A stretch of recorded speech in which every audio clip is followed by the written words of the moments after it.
This video will walk you through the steps of creating more of a sketchy outline, so more of a realistic shading and drawing, so something like this within your image.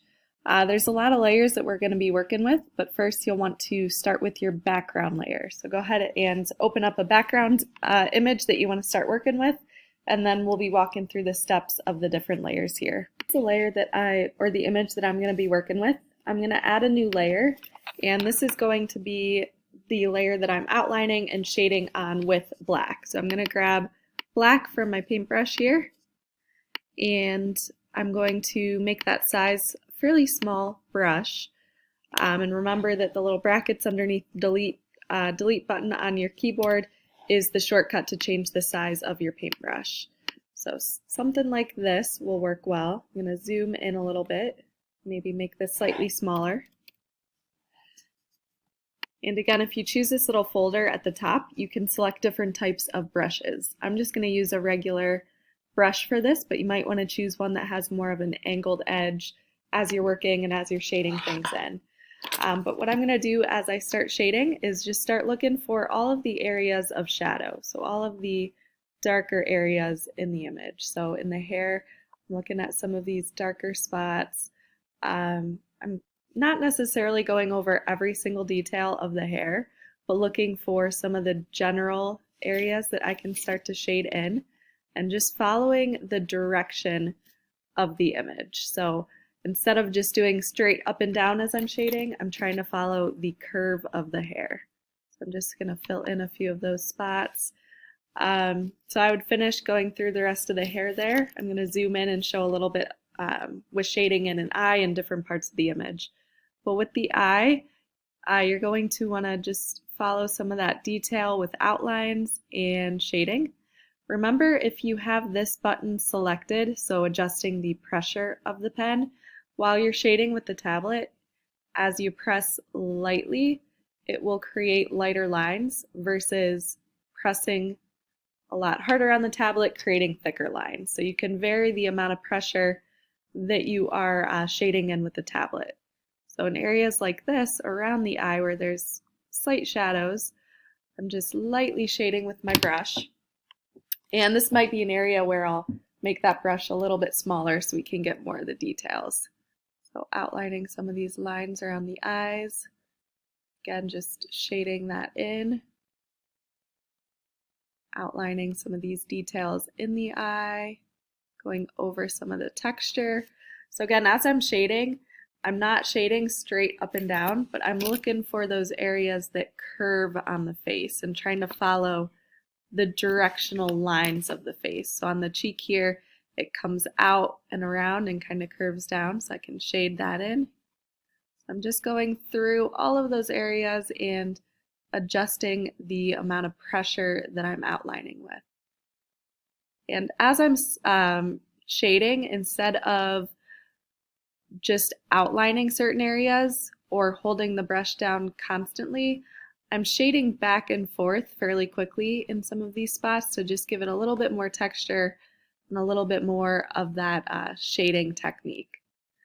So when you're finished, it should look something like this with the details of the shading with the face. So if you hide your background layer, and I have a solid color in the background, but if you hide that background layer, you should be able to see a good amount of detail on your picture. So again, areas like this with the teeth, I'm really taking my time shading to go over a lot of that detail. Again, on the lips, I'm not just drawing lines straight up and down, but I'm shading quickly back and forth, trying to follow the curve of the lips. So once you have that black layer done and you've shaded in all the dark value change, I would add a new layer and make sure that layer is underneath what you were drawing, so underneath the layer that you shaded on.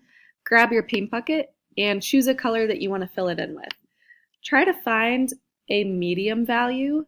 So on mine I had that medium value gray. You can choose a different color if you would like. But what I'm going to show you next is adding highlights.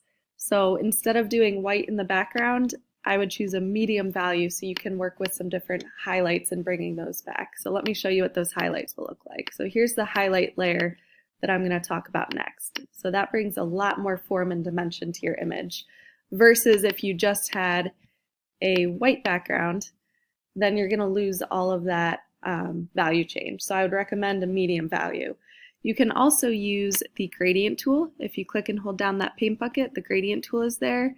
And this would be something that could be interesting if you do maybe 2 different colors for that medium value. So let's grab a blue as well.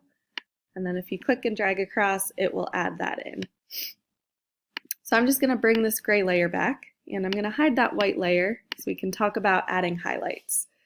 I'm going to also hide the black layer for now and just bring the main picture back.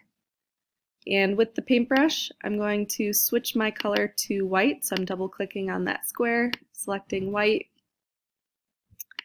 And again, you can use really any paintbrush that you would like. But from there, I'm going to add a new layer. And I'm going to look for the areas of highlight. So when you're looking for areas to highlight, look for areas of the picture that are a lot lighter. So I have this white outline on the outside here that I can go over. And again, I'm doing a little bit more with shading versus just one line. So I'm shading back and forth here, looking for areas that are a little bit lighter.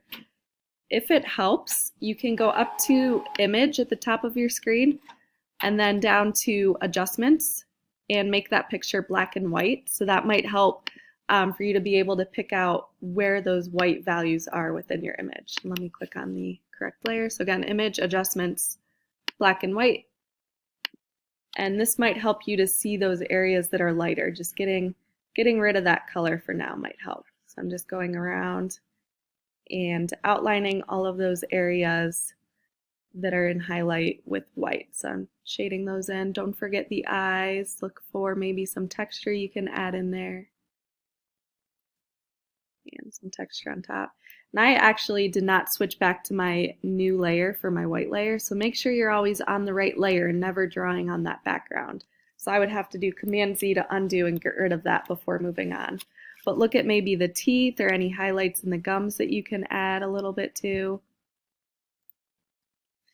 And with the hair, there's a lot of those areas that you can go back and add some of the highlights. So mainly in the middle here of the hair. So you'd go through and shade all of that in.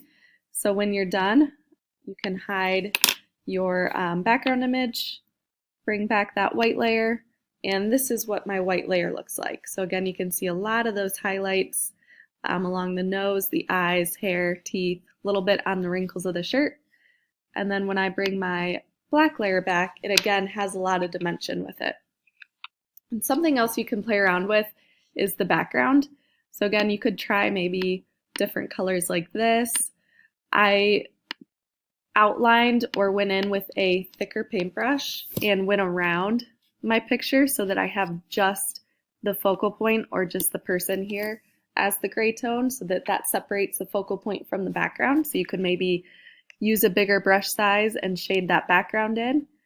And then one additional thing that I did here as well that can help is just one more layer of black and white with the paintbrush.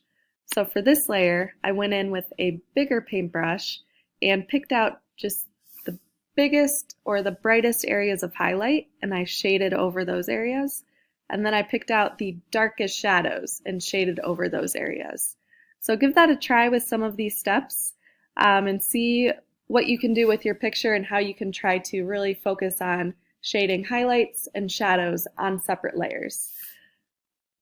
Thing that I do want to mention that could be interesting with this is if you bring a little bit of color back. So you could either unhide your picture layer and lower that opacity so you have just a little bit of color underneath, or maybe you are taking your paintbrush and on a layer on top using a low opacity and playing around with adding just some random different colors to it. So I would use a feathered brush for this with, again, a low opacity on your paintbrush, and maybe just throw in some different areas of color. So let me bring that up a little bit more. So maybe on the shirt I'm throwing in some purple that kind of goes into the background, maybe some areas on the skin that I can throw some color into. So that could be something interesting again to play around with, is just trying to add a touch of color to some areas. I can grab, oops. I can grab another color, so maybe some pinks I can throw in there. So be creative with this and how you want to kind of finalize and touch up some different areas in your picture.